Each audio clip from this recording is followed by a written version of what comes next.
네, 우리뿐만 아니라 인간은 언제나 평안을 추구하며 살아갑니다. 그 평안을 추구하다 보니까 과학이 그리고 기술이 발전한 거죠. 그리고 그 결과가 지금 우리가 누리고 있는 겁니다. 더운 날 에어컨을 쐬고 있는 것이고, 먼 거리를 자동차로 다닐 수 있는 것이며, 맛있는 것도 몸에 좋은 것들로 먹을 수 있는 것들도 다 그렇게 과학이나 기술이 발전했기 때문에 궁극적으로 가보면 평안한 삶을 살기 위해서 그 모든 것들이 이제 풍요롭고 편리한 세계에 살고 있는 거죠. 그런데 역설적으로 또 생각을 해보시면 그렇게 평안함을 추구하는 이 시대 속에 더욱더 평안함이 없는 것도 또 사실인 것 같습니다.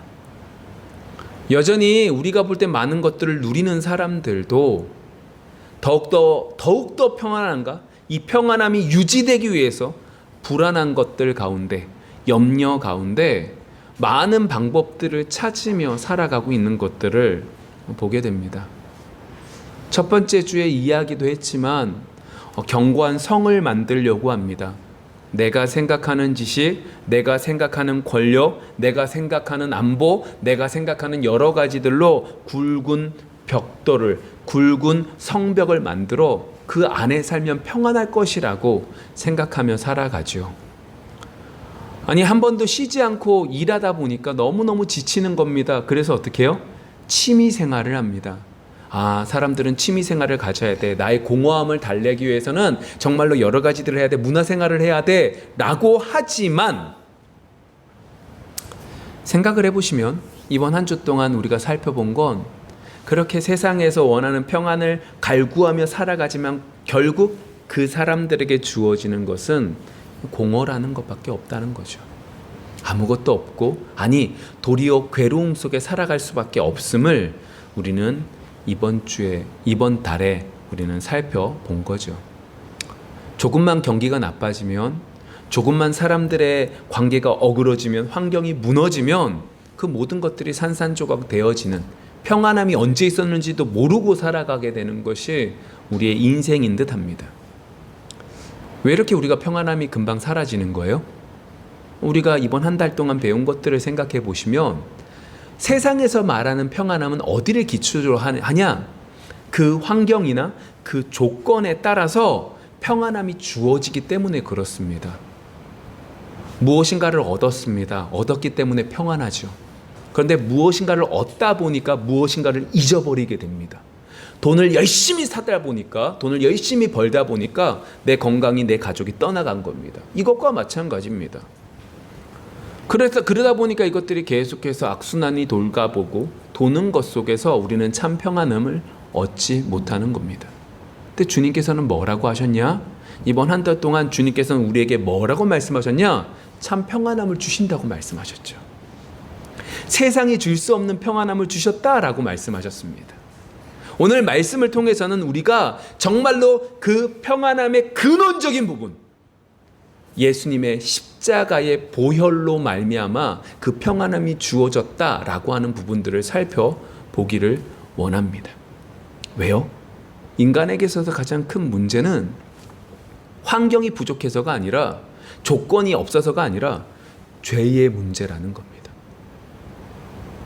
세상에서는 여러 가지들로 말하지만 우리는 딱 한 가지, 죄의 문제로 우리는 이렇게 되었습니다 라고 말했고, 그 문제를 해결하기 위해서 성경 속에서 예수 그리스도께서 십자가에 못 박혀 돌아가심으로, 우리를 대신해서 죽으심으로 말미암아 우리에게 은혜가 주어졌고 참 평안함이 주어졌음을 분명히 밝히고 있습니다. 여러분, 우리는 종종 성경을 쳐다보고 예수님의 십자가를 생각하며 부활절을 생각하면 얼마나 아프셨을까, 감정적인 부분들에 모든 것들에 포커스가 맞춰지지만 아닙니다. 예수님의 십자가의 보혈은 지금 이 자리에 앉아있는 우리 한 사람 한 사람에게 능력이 되어지는 것이며, 더 나아가 하나님이 주시는 평안함의 근원이 되는 것임을 오늘 말씀을 통해서 살펴보기를 원합니다. 조금 전에 말씀드린 것처럼 우리가 한 달 동안 배운 내용들을 정리하는 부분들도 있고요.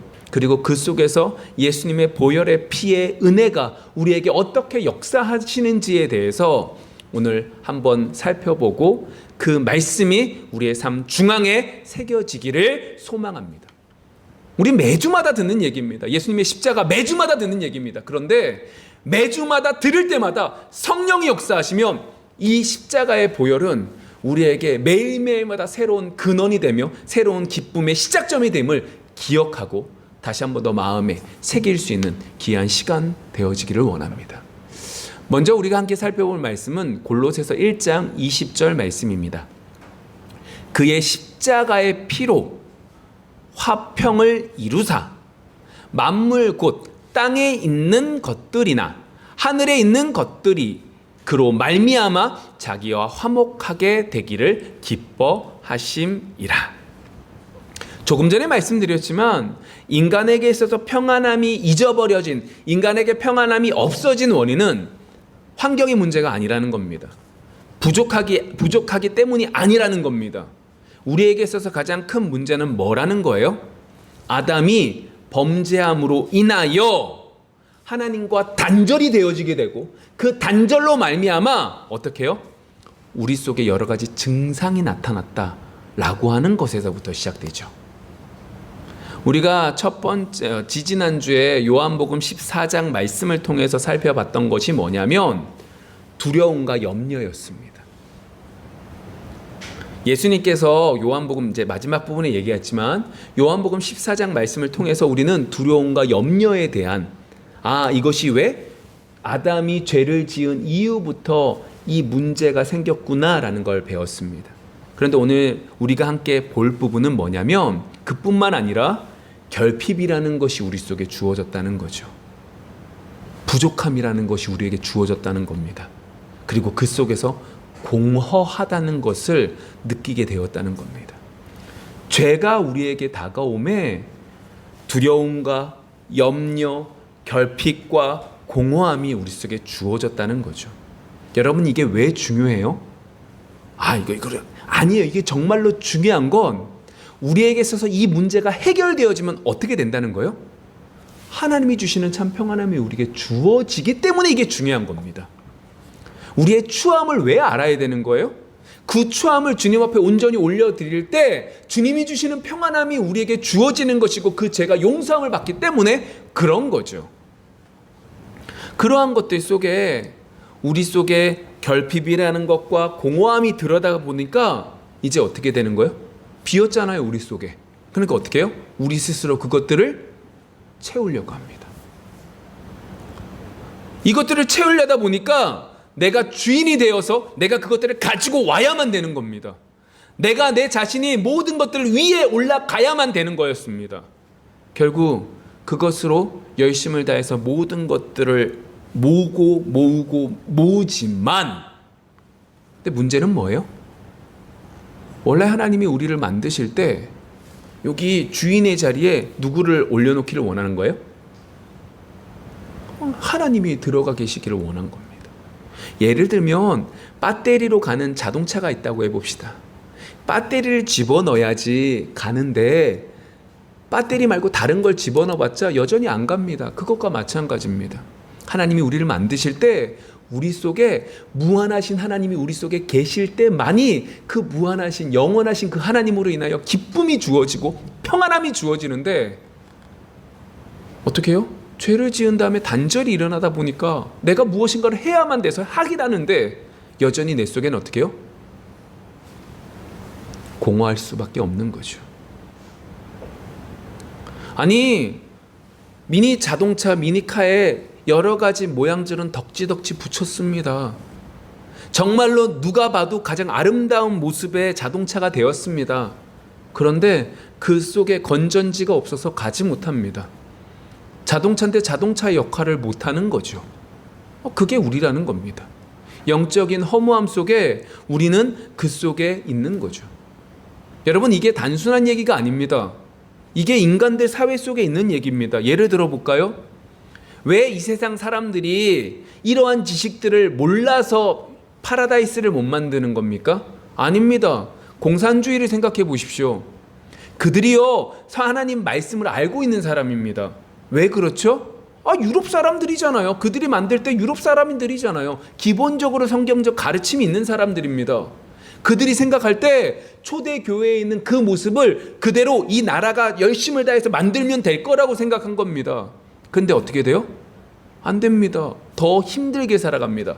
계급을 없게 만들겠다고 했는데 어느 나라보다 공산주의 나라들의 계급이 더 심한 게 공산주의 나라들입니다. 왜 그런 거예요? 결핍의 문제를 우리 스스로 해결할 수 있다라고 생각했기 때문에 그런 거죠. 하나님이 들어가 계셔야 되는데 하나님 빠지고 무엇인가가 들어가면 우리가 아무리 평안을 구해도 평안을 얻을 수 없다라고 하는 겁니다. 공산주의만 그럴까요? 우리 인생은 안 그래요? 우리도 마찬가지입니다. 우리도 똑같은 삶을 우리도 똑같이 살아가고 있는 거죠. 근데 오늘 말씀 속에서 뭐라고 그래요? 하나님께서 모든 본질과 풍성함을 어디에 두신 거예요? 예수님에게 두신 거예요. 그래서 오늘 말씀 속에서 뭐라 그래요? 예수님 안에서 뭐가 좋아요? 뭐가 주어져요? 화평이 이루어졌대요. 예수님의 피로 말미암아 우리가 화평이 주어졌대요. 예수님의 보혈의 피로 말미암아 그 모든 장벽들이 단번에 무너졌대요. 예수님의 피 때문에 우리가 하나님을 만날 수 있대요. 이미 끊겨져 있는 게 예수님의 보혈의 피로 말미암아 하나님을 배울 수 있고 하나님을 만날 수 있고 하나님의 은혜를 누릴 수 있다라고 분명하게 말하고 있는 거죠. 그게 누구예요? 우리 성도라는 거예요. 그게 저와 여러분들이라는 거죠. 하나님이 아까 전에 말씀드린 것처럼 미니 자동차 안에 배터리를 넣어야지 가는 자동차 역할을 감당하는 그러한 존재 속에 예수님의 보혈의 피로 말미암아 예수님께서 우리 속에 딱 들어와 계심에 우리는 어떻게 되는 거예요? 앞으로 나아가는 자동차 역할을 하는 거죠. 근데 이러한 사람들을 뭐라고 불러요? 성도라고 부르는 거예요. 교회라고 하는 거예요. 여러분, 교회는 이 건축물이 아닙니다. 교회는 우리 한 사람 한 사람들이죠. 무슨 의미예요? 오늘 골로새서 이 말씀 전후에 보시면 이렇게 말합니다. 교회의 머리가 누구다? 그리스도다. 그러면 그리스도가 교회의 머리가 되시고 우리는 몸이 된다라고 말하는데 이 몸의 의미는 뭘까요? 배터리가 집어넣으면 그 배터리의 전류를 통하여 모터가 돌고 자동차가 앞으로 가잖아요. 그것처럼 예수님께서 우리 속에 계심에 예수님께서 우리에게 어떻게 해요? 모든 지혜와 생명과 모든 것들을 공급받는다. 공급함을 받아서 앞으로 간다. 그걸 뭐라고 부른다? 교회라고 부른다. 그게 우리다. 완전히 새로운 존재가 되었다. 하나님께서 새롭게 창조해 주셨다라고 말하고 있는 거죠. 여러분, 주님께서 우리와 함께 계시지 않을 때 우리는 결핍되어져 있는 상태라고 표현합니다. 이제 이걸 우리는 흔히 이렇게 생각하죠. 결핍이라고 말하면 좀 부족하다는 느낌이 아니라 우리가 알고 있는, 우리가 이제 받고 있는 이 결핍의 의미는 완전히 없다는 소리를 결핍이라고 표현을 합니다. 우리는 아무것도 안 된다는 존재였어요. 그런데 예수 그리스도로 말미암아 예수님의 뭐래요? 보혈의 피로 말미암아 우리가 어떻게 되는 거예요? 예수님 때문에 우리가 풍성해진다라고 분명하게 말하고 있는 거죠. 이게 골로새서 말씀이에요. 그럼 이걸 가지고 우리가 뭘 받아야 되는 거예요? 우리가 기억해야 될 것이 하나 있습니다. 아까 전에 말씀드렸잖아요. 결핍이나 공허나 두려움이나 염려, 이 모든 것들을 알아야 되는 이유는 어디에 있다? 이것들을 알아야지 이것들을 어떻게 해요? 제거할 수 있고 하나님께 아뢰일 수 있고 하나님께 아뢰면 이 모든 문제가 해결되어지기 때문에 중요하다. 그래서 이것들을 알아야 되는 것이다 라고 말씀드렸잖아요. 그러면 여기서 우리가 이 말씀들 속에서 우리가 기억해야 될 것이 있는데 그게 뭐냐면 교회된 성도는 우리가 정말로 생각해 봐야 될 건 교회의 머리 되시는 예수 그리스도의 지시를 받고 있느냐 아니면 내가 여전히 배터리가 되어서 내 힘으로 가려고 하고 있느냐. 다른 말로 말해볼까요? 내 인생의 주인이 주님이신지 정말로 우리의 모습들을 뒤돌아보기를 소망합니다. 여러분, 보혈의 은혜를 깨달은 사람은, 예수님의 보혈의 피가 우리에게 언제나 새 힘을 준다는 걸 깨달은 사람은 우리 속에 있는 그 모든 것들을 아버지께 올려드립니다. 내가 교만하거든요. 내가 내 힘으로 하려고 하다 보니까 어떻게 해요? 안 돼요. 하나님이 함께 계시지 않기 때문이 아니라 하나님을 버리고 내 힘으로 하려고 하다 보니까 어떻게 되는 거예요? 안 되는 거예요. 그런데 보혈의 은혜를 깨달은 사람은 뭘 깨닫는 거예요? 와, 하나님의 은혜가 이거다! 아, 물론 맞아요. 근데 뭐도 깨닫는 거예요? 아, 내 힘으로 내가 하려고 했네? 라는 걸 먼저 깨닫게 되는 거죠. 그리고 이것을 통하여 어떻게 해요?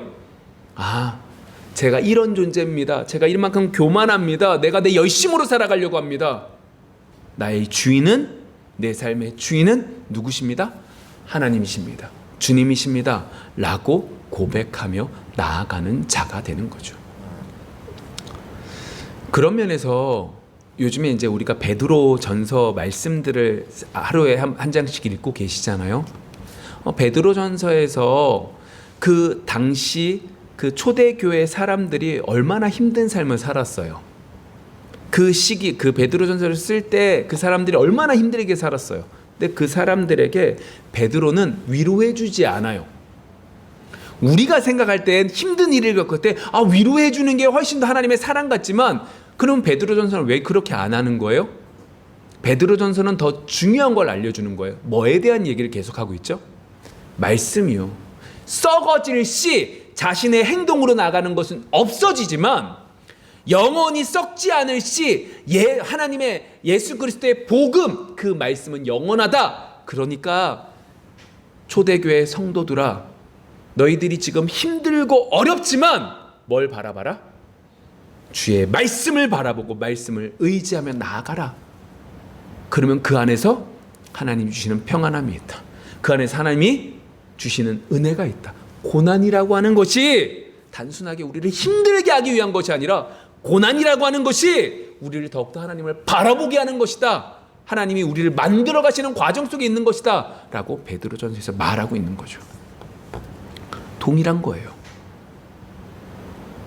여러분, 온전한 구원의 길을 이루는 길은 오직 머리 되시는 예수 그리스도의 말씀에 의지하여 그 말씀 앞에 나를 복종시키는 겁니다.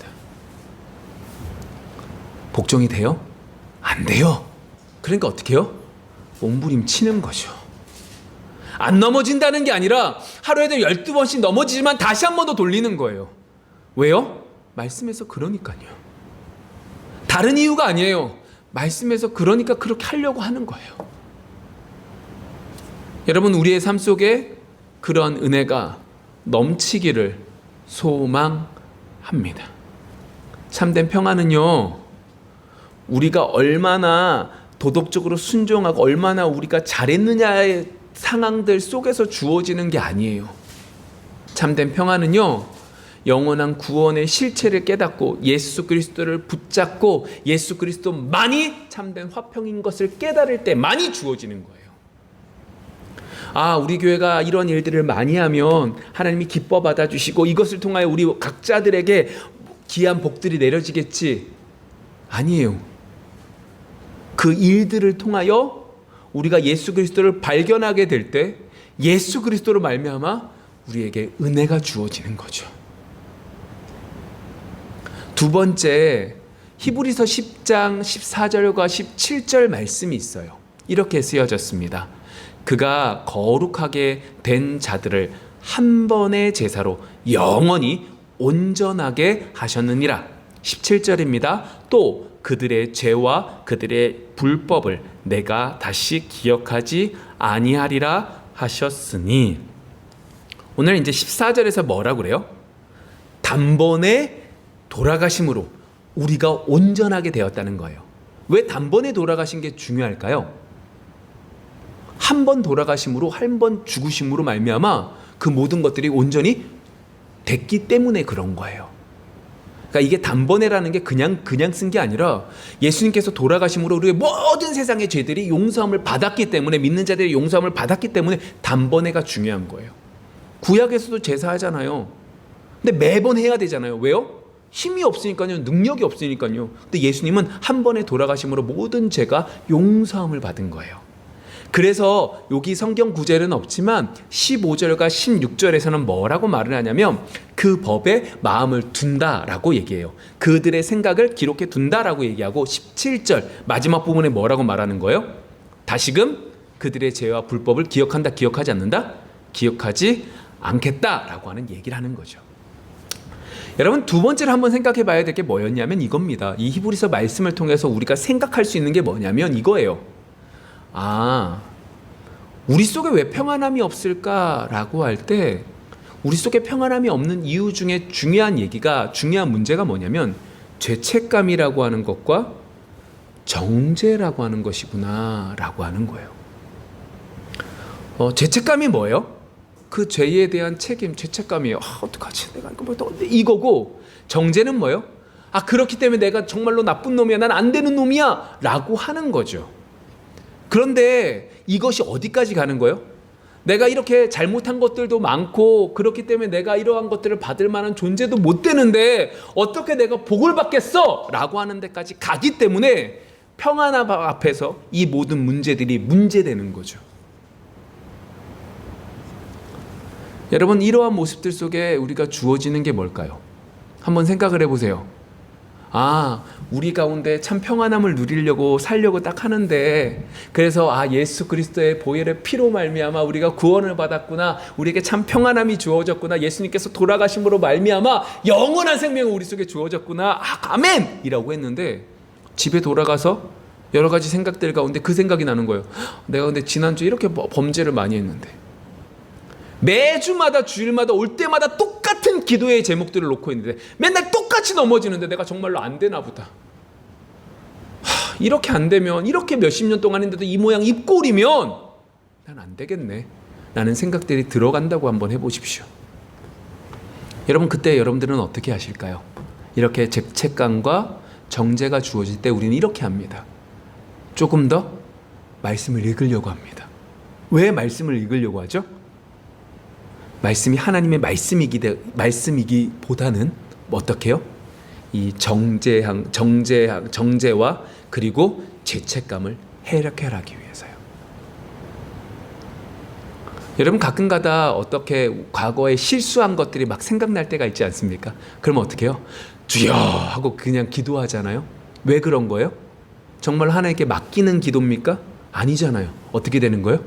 죄책감과 정죄함을 없애버리기 위해서 하는 얘기인 거죠. 무슨 얘기를 하냐? 여러분, 참된 평안을 얻기 위해서 우리 속에 정죄함과 이 여러 가지들이 올 때 우리는 뭐를 열심히 하냐? 종교적인 행위를 열심히 하려고 합니다. 여러분, 그것이 바리새인들의 모습입니다. 그리고 그 모습에 있어서 예수님은 뭐라고 말씀하세요? 독사의 자식들아 라고 말을 합니다. 정말로 심각한 욕을 한 겁니다. 왜 그런 거예요? 그들이 겉과 속이 다르기 때문이죠. 자기가 열심히 함을 통하여 그 행위가 나의 자랑이 되는 것이고, 열심히 못한 사람들을 내가 스스로 내가 모든 것들을 정죄하는 사람이 되어서 그 사람들을 정죄하고 있는 모습들을 보게 되는 겁니다. 여러분, 우리가 참된 평안을 오늘 이번 한 달 동안 우리에게 하나님이 주신 말씀들을 통해서 우리가 가져야 될 것은, 복음이라고 하는 것은, 우리가 몇 주 동안 배운 이 복음이라고 하는 것은 포커스가 우리의 행위에 맞춰져 있다, 맞춰 있지 않다? 맞춰 있지 않다는 겁니다. 그럼 어디에 맞춰져 있어요? 예수님의 행위에, 예수님께서 행하신 일들에 어떻게 하는 거예요? 집중되어져 있는 겁니다. 그래서 히브리서 이 말씀이 너무너무 중요한 거예요. 주님께서 어떻게 해요? 단번에요. 예수님께서 피를 흘리셨는데 그 한 번 흘리신 그 피가 우리를 어떻게 만드는 거예요? 정결하게 만들고, 더 나아가서 우리에게 어떻게 하는 거예요? 온전하게, 14절을 보시면 영원히 온전케 하셨다라고 말하잖아요. 한 번에 돌아가심으로 말미암아 우리를 어떻게 해요? 온전하게 해주셨다는 거예요. 여러분, 오해하지 마세요. 여기서 말하는 온전함은 이제 더 이상 죄 짓지 않았다 이 소리 아니에요. 여기서 말하는 온전함은, 그러니까 재판 같은 데 있잖아요. 법정 같은 데에서 이렇게 말하는 거예요. 하나님의 법정 앞에서 우리를 바라보실 때 뭘 바라보신다? 예수님의 보혈의 피를 보심으로 말미암아 우리를 뭐라고 말하는 거예요? 죄 있다 없다? 없다라고 보신다고요. 아니, 재판을 할 때 안경을 꼈으면 그냥 밝은 안경으로, 깨끗한 안경으로 바라봐서 우리를 바라보면 우린 죄인인데, 재판하실 때 뭘 쓰신다고요? 빨간 선글라스를 끼신다고요. 그래서 우리를 바라볼 때 빨간 선글라스를 끼워서 어떻게 보신다고요? 빨갛네, 죄 없어 라고 말씀하신다고요. 뭐로 말미암아요? 예수님의 보혈의 피로 말미암아요. 그러한 의미에서 오늘 온전케 하셨다, 완벽하게 하셨다라고 하는 건 신분적인 선언이에요. 네가 정말 죄가 없어서가 아니라 그 죄를 다시 기억하지 않음으로, 17절에 말하잖아요. 다시 기억하지 않음으로 내가 너를 어떻게 보겠다? 온전하다라고 말해주겠다라고 말씀하고 있는 거죠. 여러분, 아까 전에 이제 대표 기도에서도 기도했지만 미래의 것들에 대해서 고민하지 말고 지금 있는 이 삶 속에서 어떻게 해요? 한 걸음 한 걸음 나아가기를 소망합니다. 왜 나갈 수 있는 거예요? 주님이 우리를 위해서 십자가에 못 박혀 돌아가셨기 때문에, 단번에 돌아가셨기 때문에. 근데 그것이 왜 중요하죠? 누구 때문에 돌아가신 거예요? 나 때문에요. 근데 그 나 때문에 돌아가신 게 뭐 때문이에요? 죄 때문이에요. 그래서 좀만 더 나가 볼까요? 그러면 지금 여러분 죄 안 지져요? 죄 안 지어요? 똑같이 지어요. 지금도 우리는 어떻게 하는 거예요? 예수님을 십자가에 못 박고 있는 거죠. 그걸 누구만 깨닫는 거예요? 보혈의 은혜를 깨달은 자만이 깨닫는 거예요. 보혈의 은혜를 깨달은 사람은 지금도 내가 예수님의 십자가에 못 박음을 아는 거예요. 왜요? 단번에 돌아가신 그 은혜가 무엇인지를 알기 때문인 거죠. 여러분, 그런 면에서 우리가 신앙생활을 하면 할수록 우리의 마음속엔 온전하신 보혈의 깊이가 깊어지고 깊어지는 거예요. 뒤돌아보십시오. 보혈의 피의 은혜가 우리에게 중요한지, 아니면 우리가 얼마나 열심히 신앙생활하고 우리가 얼마나 업적을 낸 것이 중요한 자인지 뒤돌아보기를 소망합니다. 이것을 제대로 뒤돌아보고 예수님의 보혈의 피를 더욱더 깊이 묵상하고 그 은혜를 누리는 자는 어떻게 해요? 참된 평안을 누릴 수 있는 거죠. 세 번째 말씀이 뭐냐면 요한복음 14장, 우리가 지난번에 살펴보았지만 좀 다른 부분에서 좀 더 살펴볼게요. 14장 27절입니다. 평안을 너희에게 끼치노니 곧 나의 평안을 너희에게 주노라. 내가 너희에게 주는 것은 세상이 주는 것과 같지 아니하니라. 너희는 마음에 근심하지도 말고 두려워하지도 말라. 자, 이 요한복음 14장 언제 말씀하신 거죠? 예수님이 돌아가시기 몇 시간 전이에요. 예수님께서 계속 하신 말씀 때문에 제자들은 혼란스러워요. 베드로한테는 너 나 3번 부인한다고 그러고 가룟 유다는 떠났어요. 예수님이 발도 닦아줬어요. 여러 가지대로 혼란스러운 이때에 예수님께서 이 말씀을 하시는 거예요. 뭐라고 말하냐? 내가 주는 평안은 세상과 같다 다르다? 다르다. 세상에서 주는 평안함은 눈에 보이는 거였어요. 그러다 보니까 제가 얘기하겠던 게 그거죠. TV. TV를 사려고 열심히 노력했더니 어떻게 해요? TV를 사고 봤더니 좋은 자동차가 있는 거예요. 또 다른 근심이 생기는 거죠. 마치 이거와 같아요. 자전거를 탈 때 페달을 왔다 갔다 하는 거죠. 그래서 좋다가 슬프다가 좋다가 슬프다가 이것들이 반복하는 것이 세상에서 말하는 평안이었고, 그 원인이 뭐 때문이라고 그랬죠? 죄의 종이기 때문이다라고 말했어요. 기억나세요? 죄의 종이었기 때문에 우리는 세상에 주는 그 평안함 속에, 세상에 주는 그것 속에서 살았다. 그런데 예수님께서 십자가에 못 박혀 돌아가심으로 세상이 줄 수 없는 평안함을 주신 예수님께서는 어떻게 만들어요? 죄의 종에서 의의 종으로 만드신 거예요. 그래서 어떻게 하시는 거예요? 아들의 신분을 우리에게 허락해 주신 거죠. 고아처럼 그냥 두지 않으세요. 여러분, 그런 면에서 우리가 생각해 봐야 될 게 뭐냐면 이거예요. 우리가 이렇게 말씀을 받으면 받을수록 예수 그리스도 때문이구나, 예수님의 보혈의 때문이구나 라는 걸 믿지만 이 마음 한 기퉁에 우리는 항상 어떻게 해요? 그럼 내가 어떻게 뭘 열심을 다해야 되지? 내가 어떻게 하면 이 평안함을 가져올 수 있을까? 만을 더욱더 집중하게 돼요. 그것을 성경에서는 교만이라고 말하고, 그 모습이 뭐로 나타나는 거예요? 내일 일을 염려하는 것에서 나타나는 거예요. 오늘만 살면 되는구나, 막 살면, 그 얘기를 하고 있는 게 아니잖아요. 내일 일을 염려하지 말라는 건, 내일을 준비하지 말라는 그 소리가 아니잖아요. 어떻게 되는 거예요? 내일을 염려하는 이유는 뭐 때문인 거예요? 내가 이 모든 것들을 이루는 사람이기 때문에 어떻게 되는 거예요? 내가 그걸 하려고 하니까 염려하지 말라는 거예요. 내일 일을 염려하지 말라는 의미는, 내가 그 모든 것들을 하기 때문에 염려한다는 그 소리를 말하고 있는 거죠. 여러분, 베드로를 생각해 보세요. 베드로 감옥에서 어떻게 해요? 잘 자요. 너무너무 잘 자니까 천사가 옆구리를 치잖아요. 겨우겨우 일어났는데도 어떻게 비몽사몽이에요. 감옥문을 다 나왔어도 어떻게 해요? 그때서야 깨닫는 거예요. 내가 진짜 나왔네? 그게 베드로였어요. 왜 그럴 수 있는 거예요?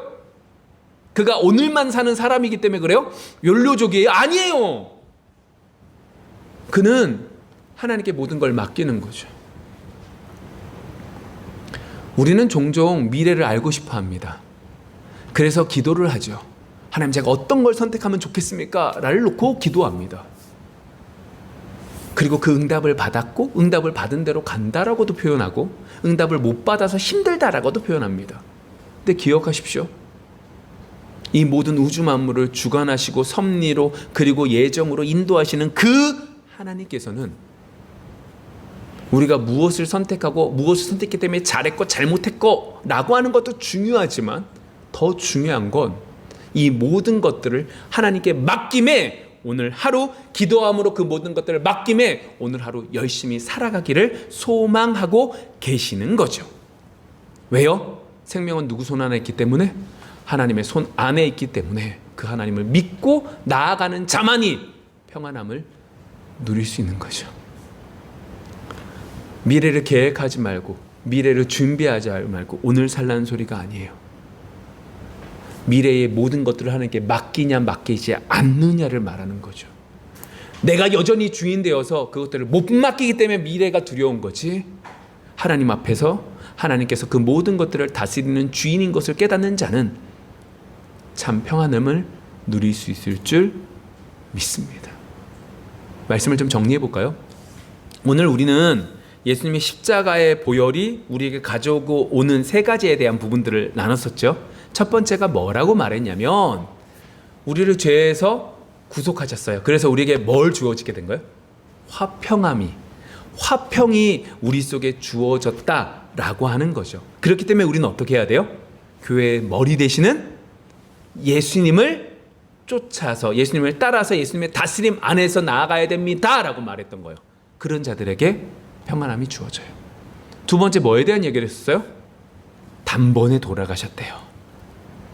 죄책감이나 정죄함이나 이것들이 단번에 돌아가심을 속에서 해방되어진 거예요. 하나님 더 이상 우리를 죄를 기억하신다, 기억하지 않는다? 기억하지 않으시겠대요. 그럼 어떻게 해야 돼요? 담대히 나아가야죠. 세 번째 뭐에 대한 얘기를 했어요? 사망 권세 깨트리셨대요. 그래서 어떻게 해요? 세상에서 주는 가짜 평안함이 아니라 하나님의 아들이 되었고, 그것을 통하여서 하나님이 주시는 평안함을 누린대요. 그래서 어떻게 살래요? 하나님께 맡기고 오늘 열심히 살아갈래요. 여러분, 이건 세상에서 바라볼 땐 이상해 보이지만 이게 맞는 거예요. 미래 없이 살라는 소리가 아니잖아요. 그걸 하나님께 맡기라는 거죠. 주인이 누구신지를 인정하라는 거죠.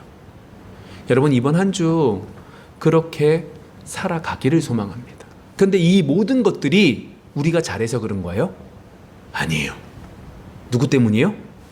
그의 십자가의 피로 이 모든 것들이 주어진 거죠. 여러분, 우리는 문득문득 그러한 생각들이 듭니다.